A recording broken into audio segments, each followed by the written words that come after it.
Someone wrote into me asking about elaborating on superstitious behavior. She asked, Barkha, is there more to it?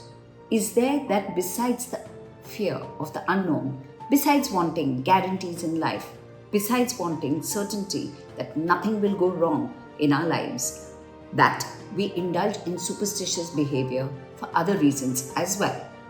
She wanted me to dig a little deeper. So here goes. Superstitious behavior is actually correlated with self-trust. Or no, actually with lack of self-trust. Welcome.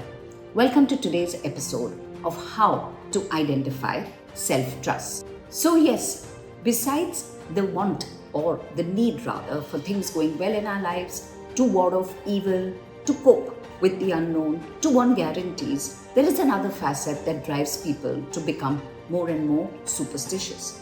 And that is the lack of self-belief or self-trust. What is this lack? It is their belief that they will not cope if life throws them certain challenges, that they don't have the stamina to take on whatever life throws at them, that they are feeble, that they will not survive, that they will collapse, that they will not be able to endure. And that is nothing but discomfort, anxiety. Of course, all humans want to avoid pain. Nobody likes to be discontented. Nobody likes to have any unnecessary discomforts. We all want pleasure. We all want the good things. We all want only things going right for us. That is the human condition. But when you and I have little trust in our ability to bear, a little less belief in our ability to cope, where we believe that we are far more feeble than we really are, where we believe that we can't stand anything going wrong, we begin to suffer discomfort. Then we run to mumbo-jumbo activities, rituals, to be able to cope with the discomfort that we so desperately want to avoid.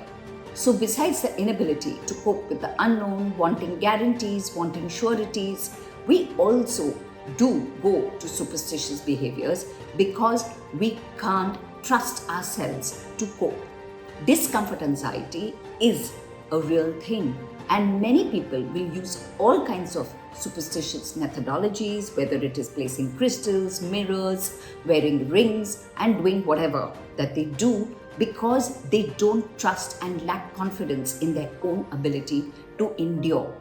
What they forget to ask is what is the correlation between wearing rings and developing stamina? Our mind and body needs to be trained.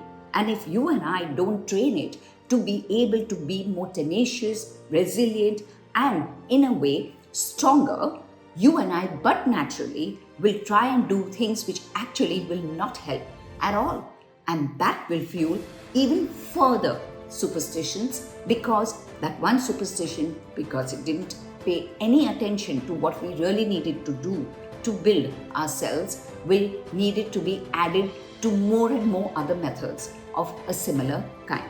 So superstitious behavior is indulged by people who lack self-trust. The minute you are superstitious, that means you obviously are lacking confidence. And instead of doing what it takes to build your own resilience, your own emotional and physical stamina, to believe and back and bet on yourself, to be able to endure, you unfortunately go towards a direction which will actually further and worsen your lack of self-faith.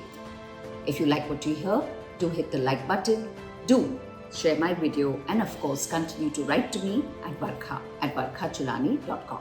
Till next week, it's goodbye and thank you.